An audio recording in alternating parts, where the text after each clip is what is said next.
Famille, bonjour, j'espère que vous allez bien. Je bénis le nom de Dieu pour quiconque qui m'entend ce matin, que Dieu a fait la grâce de vraiment de voir cette nouvelle semaine. Enfant de Dieu, j'aimerais qu'on parle de quelque chose.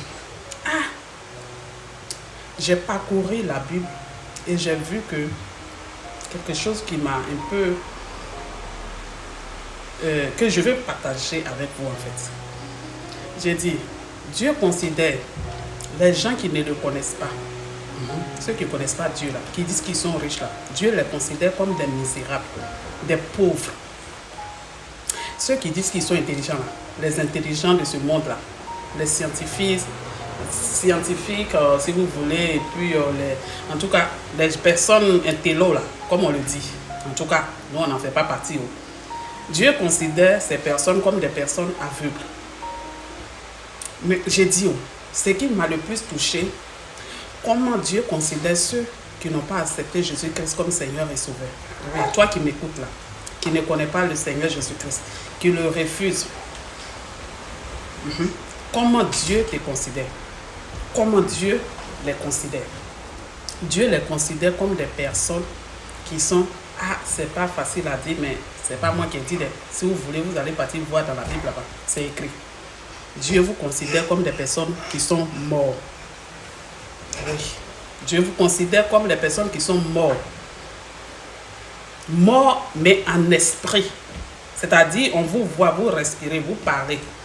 Mais en esprit, vous êtes considérés comme des personnes mortes. Allons un peu dans Luc 9, versets 59 à 60. La parole de Dieu dit ceci. Jésus-Christ de Nazareth. Ah oui, celui qui a vaincu la mort. Il a dit à un monsieur, sur moi, on va aller proclamer l'évangile. Et le monsieur lui dit, Jésus, attends, je vais aller enterrer mon père qui est décédé et je te reviens. Jésus-Christ a répondu en ces termes, laisse les morts ensevelir leurs morts.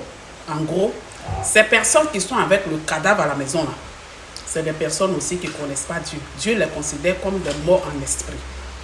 Laisse les morts en esprit ensevelir le cadavre, la chair et le sang qui est parti.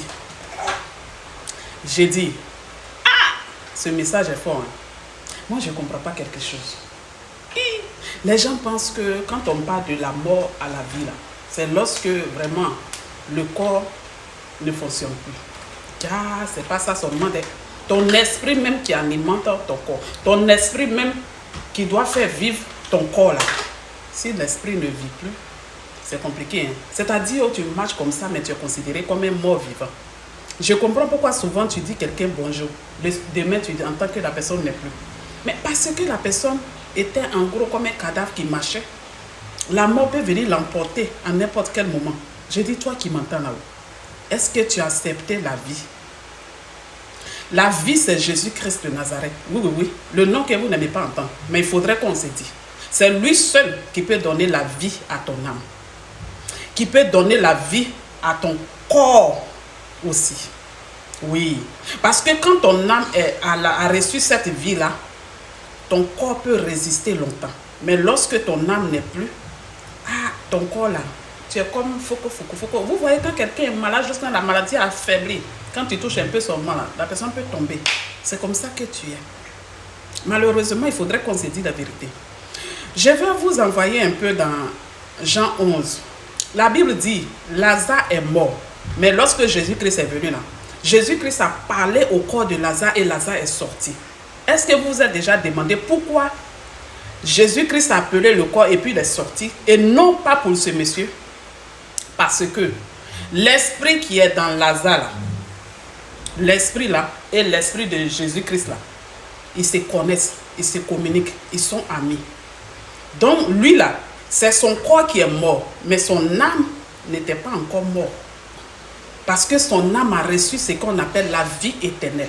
Son âme a reçu ce qu'on appelle, c'est-à-dire la résurrection. Oui, c'est de ça qu'il s'agit. Donc famille, toi qui m'entends ce matin, j'ai dit, tu ne connais pas encore Jésus-Christ. Je te dis, il faut sortir des morts vivants. Viens à la vie. Jésus-Christ est encore le même. Il peut encore te sauver. J'ai dit, sors de là. À partir d'aujourd'hui, on t'appellera plus mort vivant, mais on t'appellera un enfant de Dieu, un élu, un vainqueur dans le nom puissant de Jésus-Christ de Nazareth. Tu reçois cela et tu vivras au nom de Jésus. Amen.